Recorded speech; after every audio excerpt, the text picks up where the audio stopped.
নমস্কার বন্ধুরা, নবনীতা মমস কিচেনে সবাইকে স্বাগত। আজকে আমি বানাচ্ছি চিকেন ঘুগনির রেসিপি।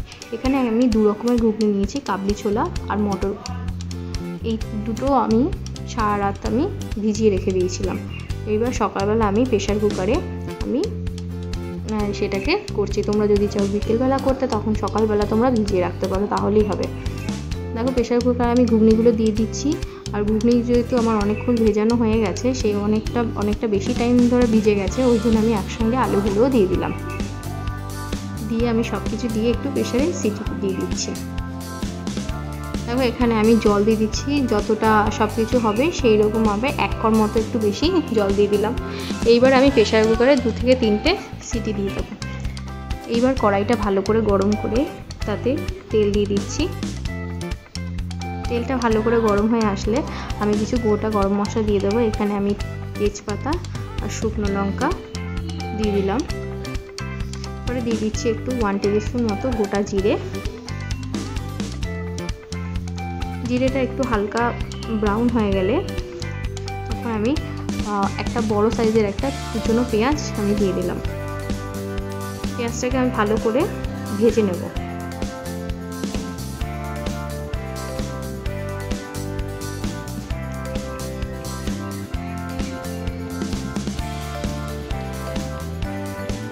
তোমরা এখানে চাইলে চিকেনের জায়গায় মাটন দিয়েও করতে পারো। মাটনের চর্বি দিয়েও খুব ভালো লাগে খেতে ঘুগনি করলে। তোমরা এখানে মাটনের চর্বি বা মাটনের কিমা দিয়েও করতে পারো। আমি এখানে যেহেতু চিকেন কিমা ব্যবহার করছি। দেখো, পেঁয়াজটাকে আমি ব্রাউন করে ভেজে নেব।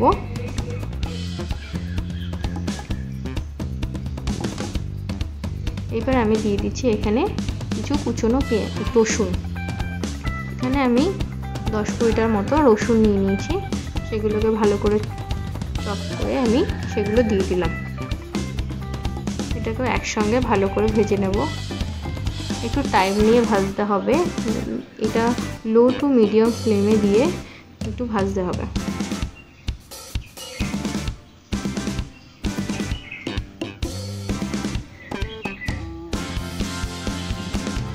দেখো, মোটামুটি আমার পেঁয়াজটা ভাজা হয়ে গেছে। এইবার আমি একটু আদা আর একটু রসুন থেতো করে রেখেছিলাম, সেইটাই আমি দিয়ে দিলাম। কিছুটা রসুন ওখানে কুচনো রসুন ইউজ করলাম। এবার আর কিছুটা রসুন আমি এখানে থেতো করে দিয়ে দিলাম। আমি বেটে দিইনি, কিন্তু থেতো করে দিয়ে দিয়েছি, যাতে একটু মুখে একটু লাগে। এখানে আমি 2টো টমেটো, মিডিয়াম সাইজের টমেটো কুচনো করে দিয়ে দিয়েছি। আর দিয়ে দিচ্ছি একটু কসুরি মেথি। কসুরি মেথিটা দিলে খুব সুন্দর একটা ফ্লেভার আসে, সেই জন্য আমি ঘুগনি জাতীয় রান্নাতে আমি কসুরি মেথি ব্যবহার করি। এটাকে ভালো করে কষিয়ে নিতে হবে। টমেটোগুলো সুন্দর নরম হয়ে যাবে কষাতে কষাতে। দেখো, আমি এখানে কাঁচা লঙ্কা ব্যবহার করছি। আমি এখানে চেরা কাঁচা লঙ্কা দিয়ে দিলাম।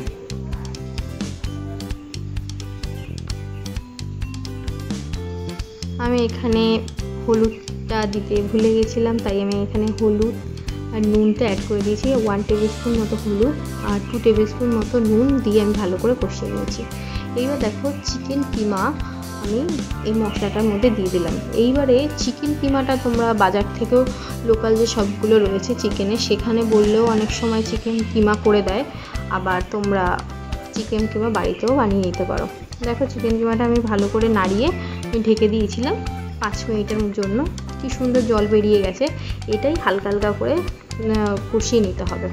লো টু মিডিয়াম ফ্লেমে কষিয়ে নিতে হবে, তাহলে খুব সুন্দর চিকেনটা কুক হয়ে যাবে। যেহেতু চিকেন কিমা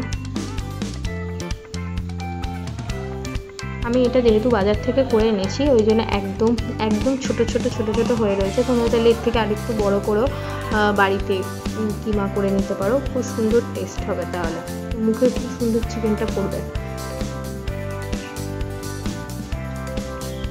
এটা খুব সুন্দরভাবে কষিয়ে নিতে হবে ঢেকে ঢেকে।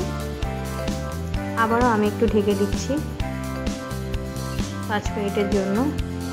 দেখো, অনেকটা চিকেনটা সেদ্ধ হয়ে এসছে। এইবারে এরকম ভালোভাবে এইবারে হাই ফ্লেম করে আমি একটু কষিয়ে নিচ্ছি।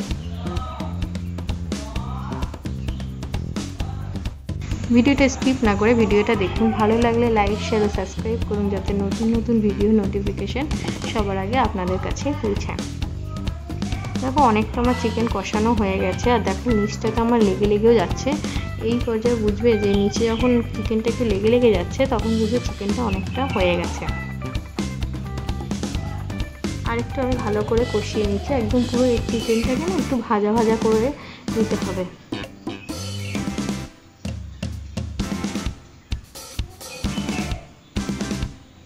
আমি কিন্তু এখানে চিকেনে খুব একটা মশলা ব্যবহার করিনি, শুধু জাস্ট আদা রসুন আর পেঁয়াজ কুচি।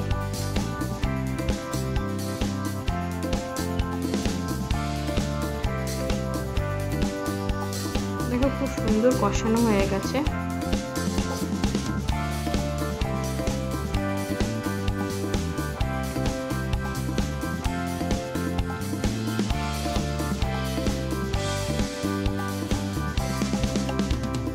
দেখো কষানো হয়ে গেছে। এইবারে আমি যে ঘুগনিটা করে সেদ্ধ করে রেখেছিলাম সেই ঘুগনিটা আমি দিয়ে দিচ্ছি।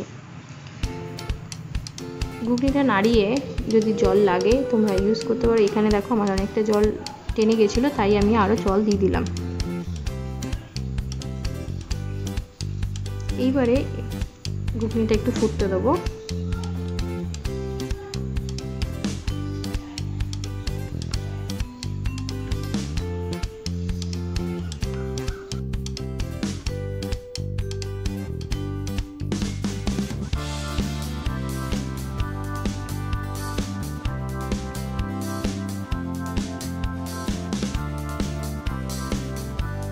ঘুগনিটা আমার অলমোস্ট হয়ে এসেছে। এইবার আমি একটু গরম মশলা দিয়ে দিলাম 1 টেবিল স্পুন মতো, আর দিয়ে দিচ্ছি একটু তেল ফোড়ন। তেলের মধ্যে আমি একটু গোটা জিরে দিয়ে একটু ফুটিয়ে নিয়েছি। জিরেটা যে ব্রাউন হয়ে এসছে তখন তারপরে তেলটাকে ঠান্ডা করে একটু কাসুরি মেথি দিয়ে দিয়েছি, নাহলে কাসুরি মেথিটা পুড়ে যাবে। এবার দেখো তেল ফোড়নটা দিয়ে দিয়েছি। এবার আমার অলমোস্ট রান্নাটা হয়ে গেছে, জাস্ট 1-2 মিনিট ফুটিয়েই নামিয়ে নিতে হবে। দেখো লাস্টে আমি একটু ঘি অ্যাড করলাম। ঘিটা অ্যাড করে না বন্ধ করে দেবে, আর ফোটানোর দরকার নেই। তোমরা বাড়িতে বানাও, আশা করি ভালোই লাগবে। ভালো থাকবেন, সুস্থ থাকবেন। আমি আবার আসবো নতুন একটা রেসিপির সঙ্গে। নমস্কার।